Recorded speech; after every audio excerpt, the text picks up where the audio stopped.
Hallelujah, praise the Lord. ஆண்டவராகிய இயேசு கிறிஸ்து நாமத்தினாலே உங்களை வாழ்த்துகிறேன். கர்த்தர் உங்களை ஆசீர்வதிப்பாராக. இன்றைய நாள் மெய்ப்பனின் சத்தம் சங்கீதத்தின் புஸ்தகம் 23ஆம் அதிகாரம் 6ஆம் வசனத்தை நான் படிக்கிறேன்.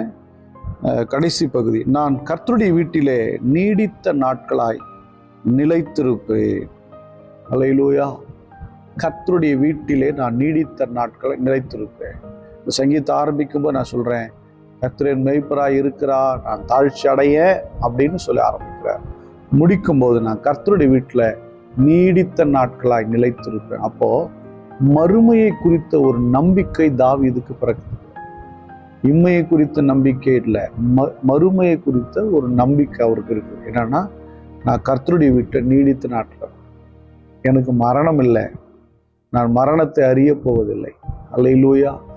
மீண்டும் கர்த்தரோடு கூட வாழப்போகிற நம்பிக்கை. என் அன்பு தேவனுடைய பிள்ளையை, கர்த்தரை பின்பற்றுகிற நாம் ஏதோ ஒரு வியாதிக்காகவோ பிரச்சனைக்காகவோ ஆலயத்துக்குள்ள வந்துட்டோம், ஏதோ ஒரு தேவைக்காக வந்துட்டோம், எப்படியோ ஈர்க்கப்பட்டு உள்ள வந்துட்டோம், எப்படியோ நயங்காட்டி நம்மளை இழுத்துட்டார் ஆண்டவர். கரெக்ட் தானே? எப்படியோ உள்ள வந்துட்டோம். வந்த நாம ஒன்றை புரிஞ்சுக்கணும், நாட்கள் செல்ல ஒன்றை புரிஞ்சுக்கணும். நாம கர்த்தருக்குள்ள வாழ போறவங்க, நாம மறுமையின் தரிசனம் உள்ளவங்களா வாழணும். மறுமையின் தரிசனம், மகிமையின் வாழ்க்கை குறித்த ஒரு நம்பிக்கை, ஒரு தரிசனம் உள்ளவளா வாழணும். நமக்கு மரணம் இல்லை, நம்ம நித்திய காலமா வாழ போறவங்க. நித்திய ஜீவனை நமக்கு இயேசு தருவேன் என்று வாக்கு பண்ணியிருக்கிறார்.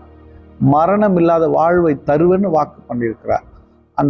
அன்றைக்கு ஏதேன் தோட்டத்தில் மரணம் சொல்லப்பட்டது. ஆனால் இயேசு கிறிஸ்துவை ஏற்றுக்கொண்ட பின்பு மரணம் இல்லை என்பதை அவர் நமக்கு போதிச்சிருக்கிறார், சொல்லியிருக்கிறார். அந்த மகிமையின் நம்பிக்கையை உடையவர்களாக நாம் கடந்து போவோம். நாம கிறிஸ்துவுக்குள் வாழ்கிற இந்த வாழ்க்கையில குறிப்பிட்ட காலத்துக்கு பின்பதாக நம்ம மறிக்கிறோம். அந்த சரீரம் மட்டும்தான் மரணத்துக்கு போகுது. ஆத்துமா ஆவி மரணத்துக்கு போகலை.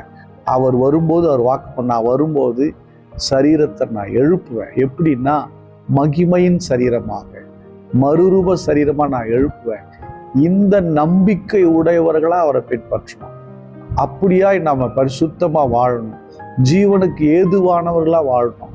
அப்படி வாழும்போதுதான் கர்த்தருடைய வீட்டில நீடித்த நாட்களாய் நிலைத்திருக்க முடியும். கர்த்தருடைய வீட்டை சொல்றாருல ஆண்டவராய் இயேசு கிறிஸ்து சொல்லிட்டு போனாரு, உங்களுக்காக நான் ஒரு ஸ்தலத்தை ஆயத்தப்படுத்த பண்ண போகிறேன் அப்படின்னு சொல்லிட்டு போனார். அப்ப நமக்காக ஒரு வீட்டை என்ன பண்ணிட்டு இருக்கிறாரு?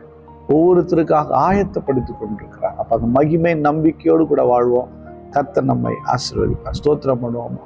ஸ்தோத்திர ஆண்டவரே, மகிமை நம்பிக்கையே ஆண்டவரே, நித்திய ஜீவனை கொடுப்பேன் என்பதை எங்களுக்கு கொடுத்த வாக்கு தத்தமாக இருக்கிறது. ஸ்தோத்திரம் ஸ்தோத்திரம் ஸ்தோத்திர ஆண்டவரே, அதை நாங்கள் உறுதியாய் பிடித்து கொண்டு ஓட எங்களுக்கு கிருபை தாங்கப்பா. ஸ்தோத்திரம் ஸ்தோத்திரம்.